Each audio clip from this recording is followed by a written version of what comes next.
everyone, this is Pause or Repeat. Here we figure out whether a game is really worth your time and money. Today's game is Haste. Haste, or Haste Broken Worlds, is a single-player game by Landfall Games. Landfall Games is known for other games like Content Warning and Stick Fight the Game. So let's see how Haste falls into their lineup of games, starting first with the gameplay.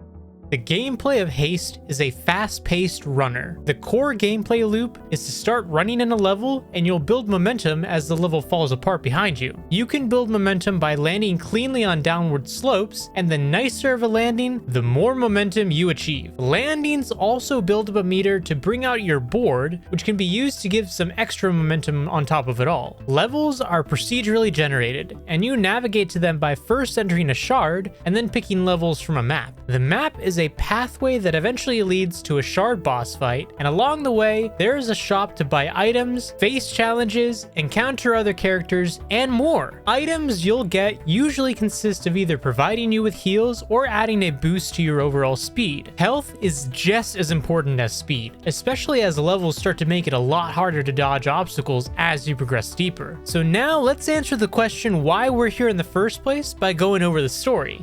The story of Haste is centered around Zoe. Zoe is a mail courier who has been connecting worlds before things started collapsing. However, now that reality is falling apart, all she can rely upon is her speed and some friends she's made along the way to unravel the mystery of why the world is falling apart. Will the answer be clear or not? But now the question still stands. Pause or repeat?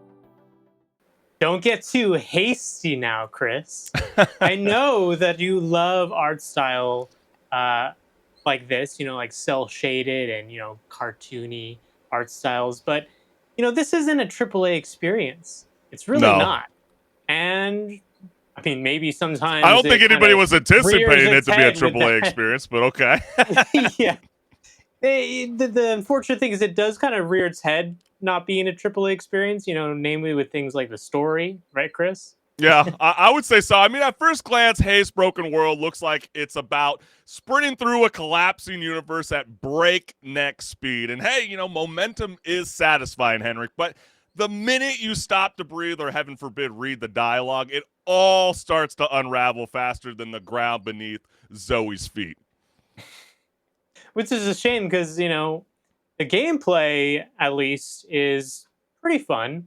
I still feel like the gameplay, it does kind of feel like the sort of game that you can jump in, do a couple levels here and there, and then jump out and maybe not come back to immediately. You might just be doing this in your spare time in between other games. Mm-hmm. It's not really going to be like a main game that you're going to want to like dig your teeth into and be like, yes, I'm going to spend the next 10 hours playing this game. At least I didn't get that feel from it when I was playing the game, which is unfortunate because I wanted it to be a little more engaging, but maybe part of that is because the story feels a little lacking in comparison to the gameplay, where the gameplay does feel actually pretty polished. The story, on the other hand, it's not really there, unfortunately. Yeah, I mean, when it comes to the story, you're Zoe, a runner with anxiety issues and loyalty complex.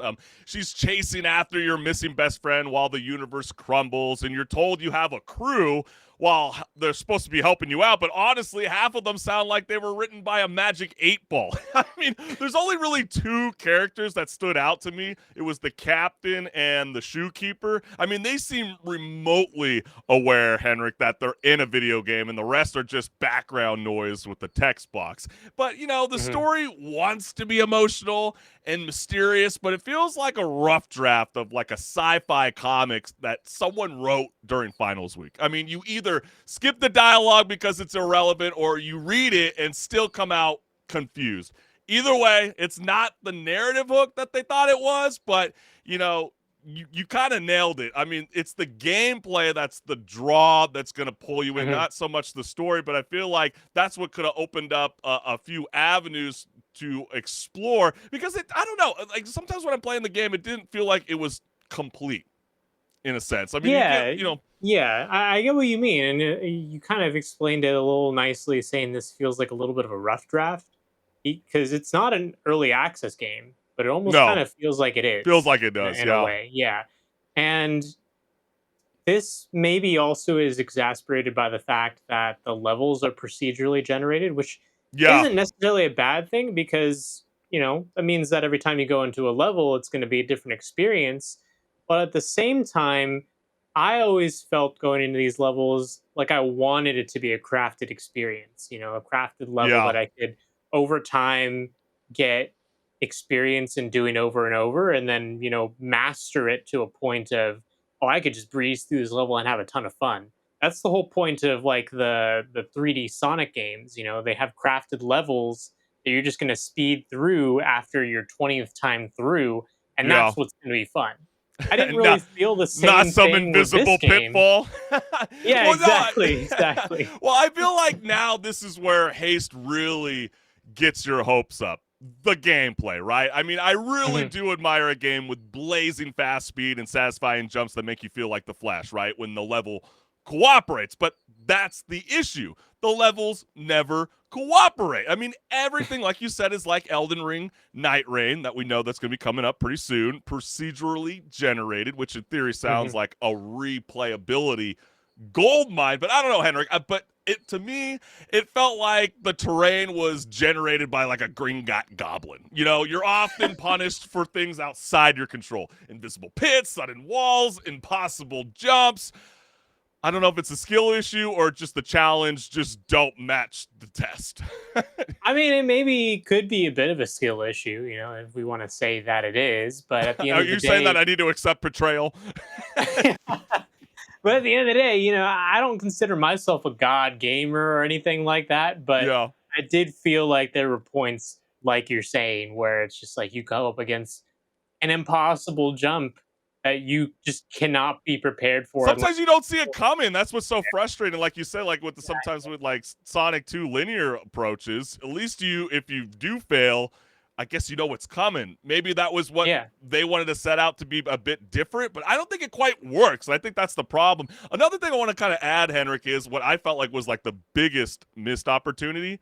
Your best friend. It's like never highlighted. I mean, the emotion, mm, Nadia, like the emotional core of the journey never even shows up in the gameplay. I mean, the writing tells you people care about Zoe and are helping her survive. The gameplay tells you that, Zoe is on her own and everyone else is just there to sell overpriced trinkets and vague encouragement. And then as you do these runs, you collect the crystals called sparks that work as the game's currency. So, it's a bit mm, cliche. You can buy your items to, modify your character, like a big pumpkin to boost your max health or rocket boots to gain a speed upgrade, to name a few. But I don't know. Haste the Broken World is a gaming equivalent of a beautiful sports car with square wheels. And what do I mean by that? When it's moving, it's exhilarating, but the second something goes wrong, and I'm telling you, it will go wrong, the experience collapses like its own lore. So I don't know. To me, yeah. Henrik, I felt like it was a pause. The story lacks depth, and the level design is like the leftover dinner dressed up with new sauce. I mean, that's kind of how I vibe with it. Yeah, this is a pause for me too. Unfortunately, I do think it has the opportunity to come in with some more updates and be a bit more of a solid experience. It's still a good game. Just I don't think I'm going to be grabbing it and going back to it. So earnestly, so For quickly for because of Henrik, for how a limiting it feels. yes, I mean, Henrik, for a game about running fast, it's wild how quickly the enjoyment screeches to a halt. That's Yeah, kind of how I feel. exactly. I feel Yeah. like it does come across like an early access game. I hopefully it's not trying to be totally harsh. I think it's a lot of fun. I mean, it's got that some people might be caught in us thinking in the moment like, hey, well, Crash Bandicoot never really had a story when we grew up as kids. Like, why are you holding that up again? I don't know. It just felt like there was a whole lot of potential with this game, and it comes across like a tablet iOS device video game. You Yeah. almost feel Yeah. like you want to move your tablet, to go up and flow, and just like you're playing those old school BMX games. You know what I mean? But hey, we want to know from you, the gamers. Are you vibing with Haste Broken Worlds, or is this something to play something new? Let us know what's good.